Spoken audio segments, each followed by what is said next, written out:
Hola, hoy vamos a abordar el tema del conflicto y su papel, su rol en el cine documental y mirar cómo en un momento determinado él nos ayuda, nos da pistas de la diferencia entre este género cinematográfico documental y otras producciones que utilizan recursos similares, como es el caso del video institucional, como es el caso del periodismo, como es el caso de otras variables, digámoslo, que capturan hechos y acontecimientos y los utilizan dentro de su narración y dentro de su relato y son absolutamente válidos, legítimos, pero hay que establecer una frontera entre este género cinematográfico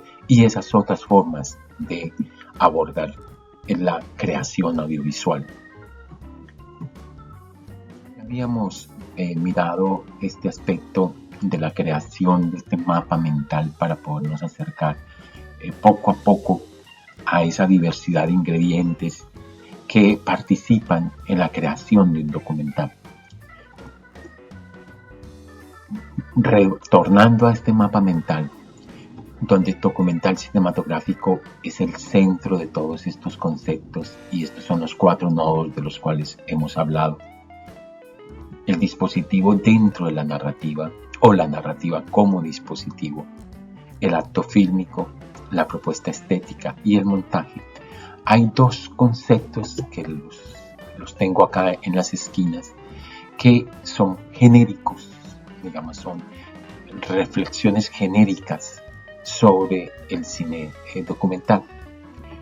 El de la derecha dice: el documental es una mirada creativa a una historia.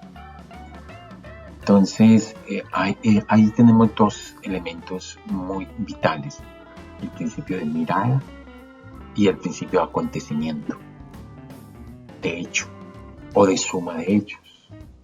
Y en ese sentido, un fenómeno de reflexión entre qué diferencia existe entre el acontecimiento vivido y el hecho narrado, donde pasa una serie de elementos y complejidades que están abordadas, digámoslo, principalmente por la filosofía, pero que aplican al documental.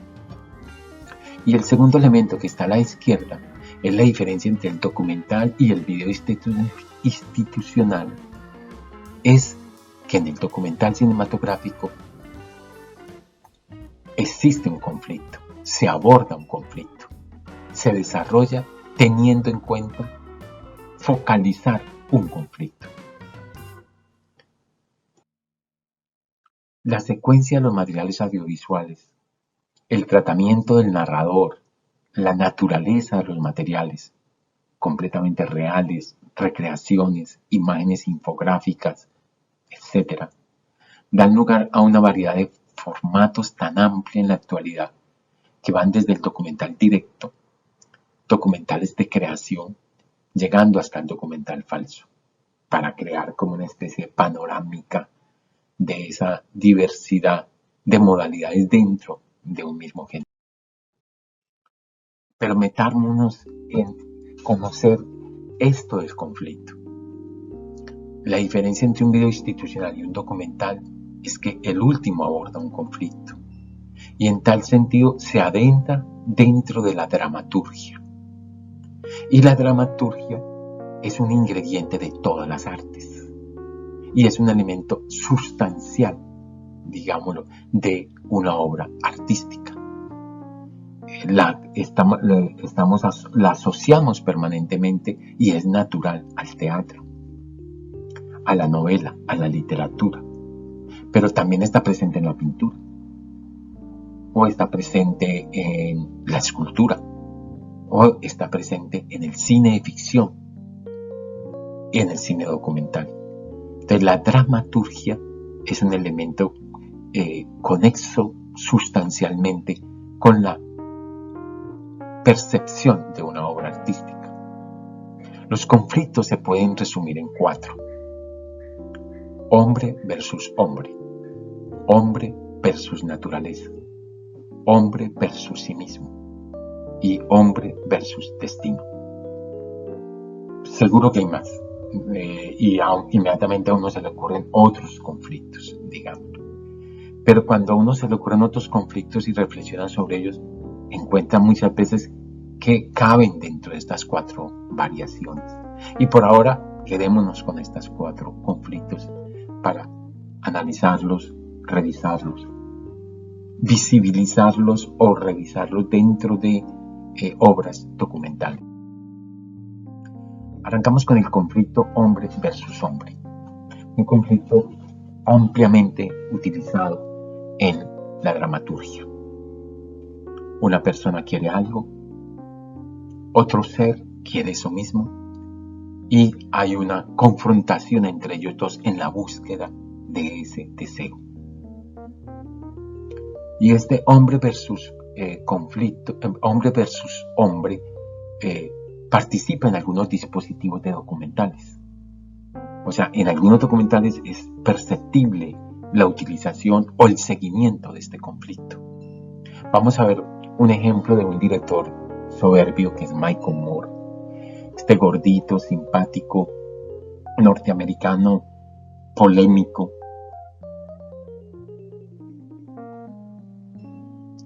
que ha, digámoslo, producido múltiples documentales. Y el primero, el que lo llevó, digámoslo, a ser conocido en la escena mundial fue Roger and Me en 1989.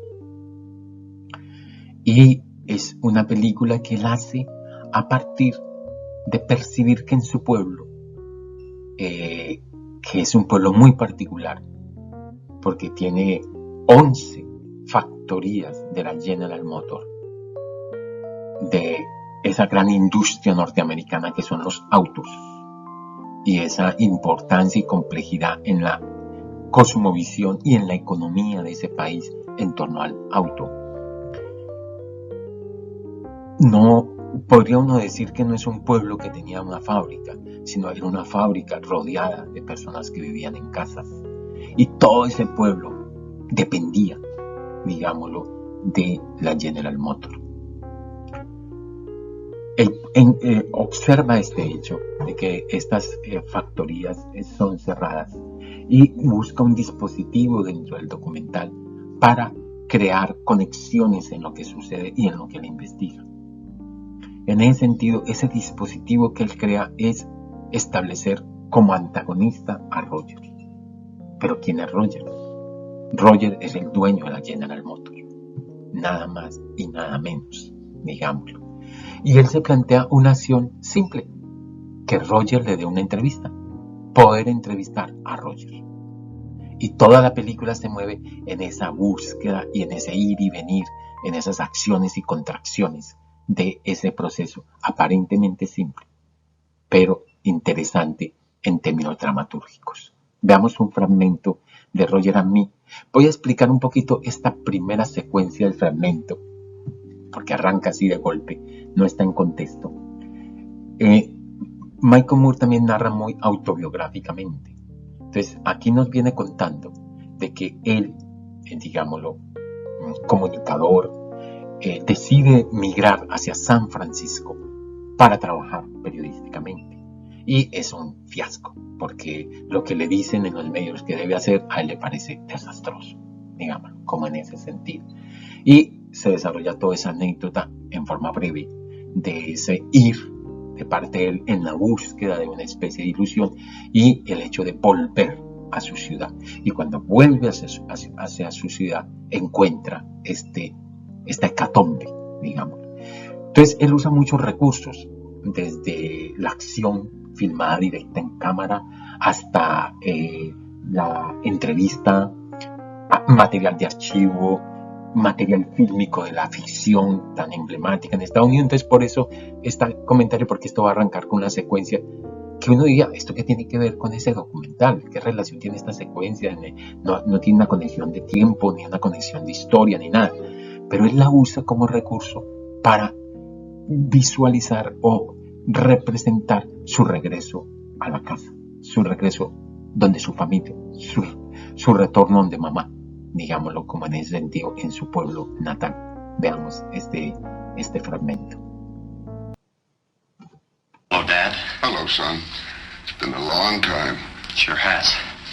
Where's Mom? In the kitchen?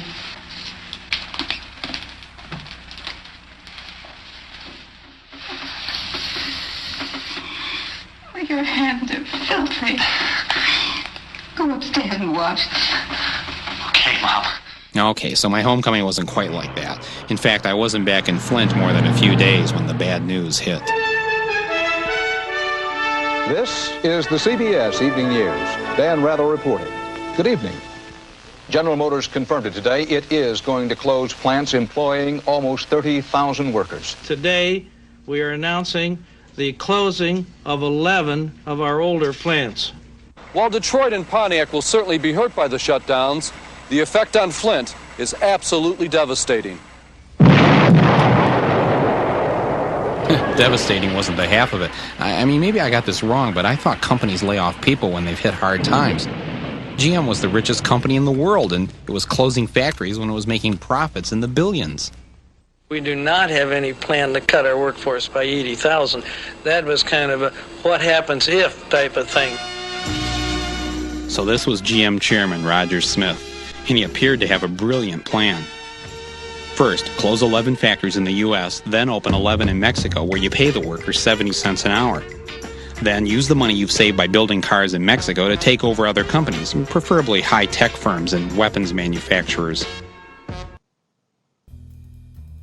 Ok, ahí ven ustedes este ritmo narrativo bastante delirante, rápido, donde esta narración de Michael Moore acompaña estos fragmentos visuales, pero la película en su conjunto pues es muy diversa, muy variada, y este elemento del conflicto pues no se puede visualizar en un solo fragmento, pero aquí nos da ciertas pistas de ello como tal. Digamos, el conflicto hombre versus naturaleza. El conflicto hombre versus naturaleza nace casi como en la historia del documental. Si nos referimos a Nanook, el esquimal de Flaherty. Flaherty, con mucha claridad, porque lo desarrolla luego en varias películas, se plantea lo interesante que es filmar el ser humano en condiciones extremas y exóticas, porque es distante de lo que vive una persona en un apartamento en Nueva York, en una casa en Pekín o en un espacio en Santa Marta. Entonces, no fue que él fue, perdonen la reiteración, el Ártico a filmar esta película. Paradójicamente él era ingeniero de petróleo y paradójicamente él iba a investigar si existía petróleo en esa región. Y termina filmando esta película, digámoslo propiamente. Una película maravillosa, soberbia, hermosa, un poema tremendo sobre una familia de esquimales. Nanook es el nombre del hombre de esta familia, que traduce el oso y que fue seleccionado pues por su carácter histriónico, pero también por su fuerza física, para poder confrontarse con ese espacio natural donde la vida y la muerte se está jugando todos los días. Y eso lo estamos viviendo hoy en nuestra cotidianidad, y lo vivimos permanentemente en todas las cotidianidades. Pero con esto de la pandemia se ha visibilizado mucho más, es mucho más notorio este elemento de que la naturaleza está hablando y de que estamos en una relación hombre-naturaleza, y que esa naturaleza se puede molestar y puede retaliar y opina y piensa y actúa, digámoslo como en ese sentido. Entonces, veamos este fragmento de la muy conocida película Nanook, ya a cumplir 100 años dentro de pronto, y que ha recorrido el planeta entero.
cuando él hace este gesto con la mano, está llamando a la colaboración a sus dos mujeres y sus hijos para que junten fuerzas para este hecho o situación que ni siquiera es fácil de comprender, porque es una maravillosa secuencia de un, digámoslo, fuera de campo, que se llama en la narración fílmica, que está ahí abajo. ¿Cuál es esa lucha y esa presión entre cómica, dramática, preocupante, genera todo tipo de efectos, digámoslo, y es, digámoslo, muy expresiva de lo que implica pues la casa, digámoslo, en últimas, que es lo que allí está abajo, pero no se lo voy a decir. Hombre versus sí mismo. Este es un conflicto importantísimo en la narrativa dramatúrgica porque tiene que ver con versus psiquis, versus miedos, versus traumas, versus N variables de ese devenir de uno contra uno mismo, de uno contra sus, digamos, los recuerdos. Y en ese sentido es un elemento dramatúrgico fundamental. Es este caso de esta película Typical Folies, la primera película del documentalista Frederick Wiseman, realizada en 1967 en lo que hoy llamamos un pabellón para inimputables. Eso traducido a palabras más simples es una cárcel para perturbados mentales, que tiene una especie de medio combinación entre prisión, que es lo más real de todo, y hospital, debido a que quienes están allí han realizado crímenes a veces horrendos, pero bajo condiciones psíquicas de no conciencia, y en ello no se les puede tratar igual que a otros. Wiseman se internó en este hospital 8 meses a grabar situaciones. El director, quien concibe esta película, su camarógrafo y él a la vez hacía sonido, y solo ellos dos estaban grabando estas situaciones, buscando esa sensación de invisibilidad y de observador de lo que pasa ante mí. Veamos este fragmento de Typical Folies en el contexto del conflicto hombre versus sí mismo, que dispara otros conflictos, y es notorio en esta imagen: el conflicto preso y quien apresa, o sea, el vigilante, esa tensión siempre permanente, y cuando es psíquica, como lo vamos a percibir, es fuerte, o inclusive preso versus preso, en términos de lo que puede taladrar este monólogo que vamos a escuchar. Parole board, McCormick, and all members on parole board.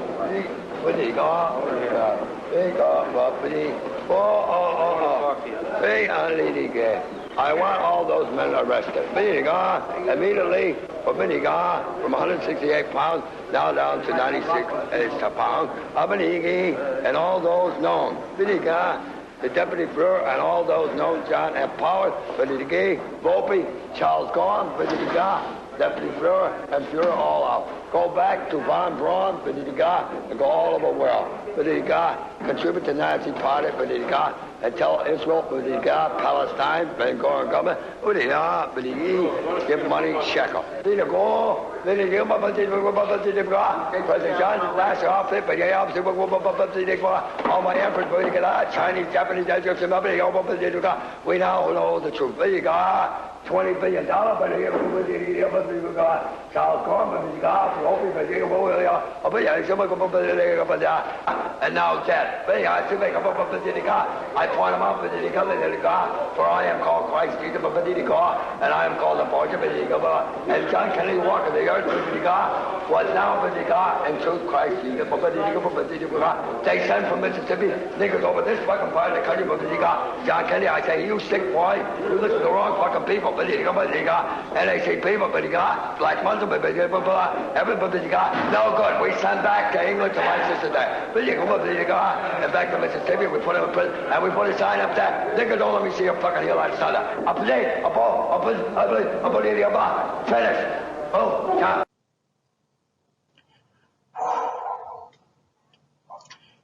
Pues pido disculpas por la falta de los subtítulos, pero no la tiene la película donde capté este fragmento.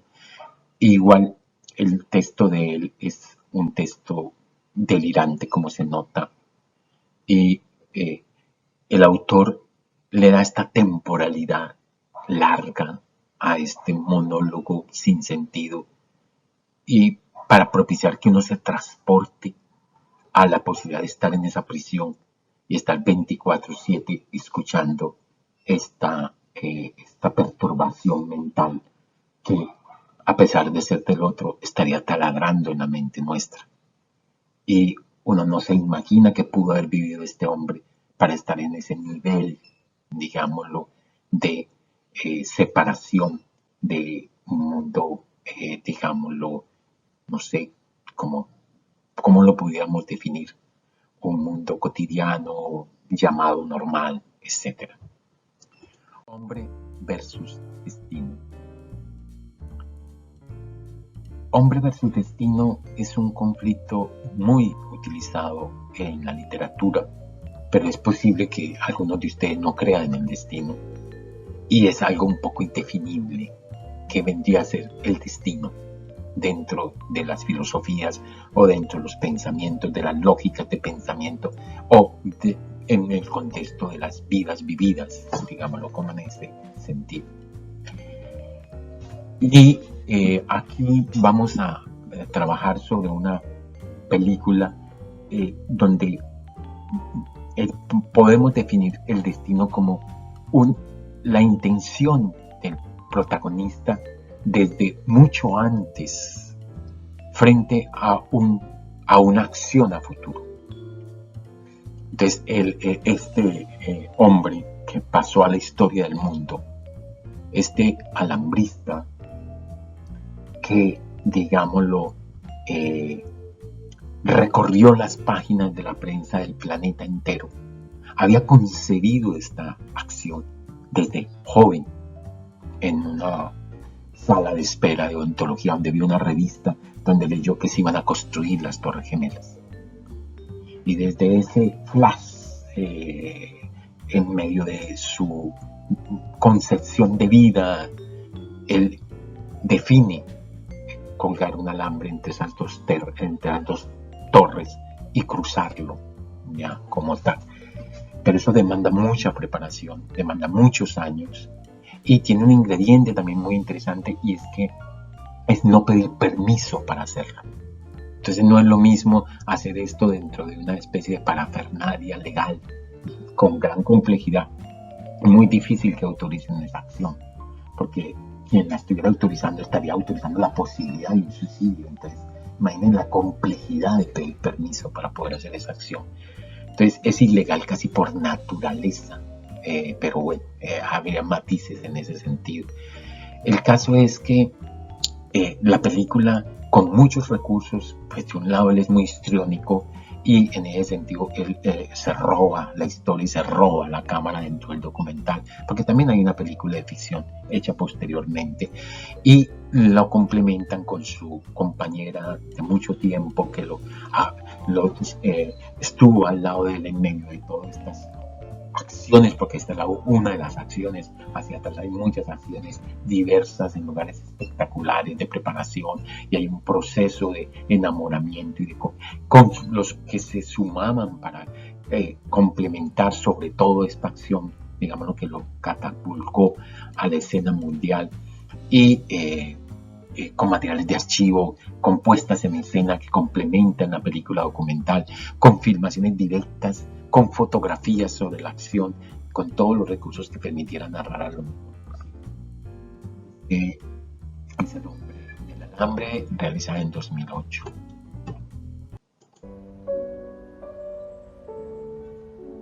I start walking as a wire walker who is studying his cable. And instead of doing an entire study of the cable for the whole lens, seeing the first cavity and keep walking, seeing the middle, which is so soft and treacherous, seeing the second cavity, how it is, no, I do only go to the first cavity and I know enough. Now I'm going to perform. I saw his face changing. He was very tense, and all of a sudden there was something like a relief in him. And from that time I thought, that's it. He's secure, it's good. And wow, that's...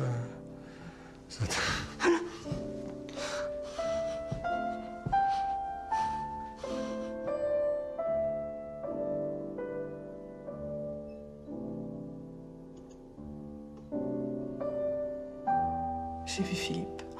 J'ai vu Philippe là-haut et c'était extraordinaire. C'était tellement, tellement beau.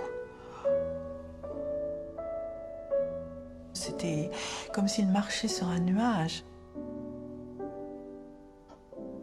Et il y a eu des moments extraordinaires. Il s'est couché. Et ça, c'était l'extase de voir cette image de Philippe couché là-haut.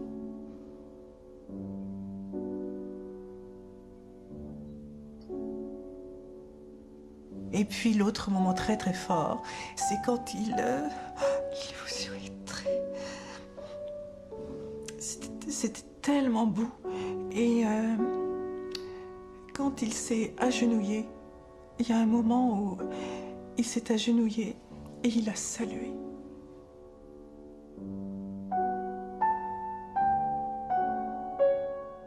Et donc je criais, regardez, et les gens ont commencé à se rassembler, mais personne ne voyait. Et ils me disaient, mais qu'est-ce que vous voyez? Et je leur disais, mais un funambule, regardez, un funambule, il marche, il marche.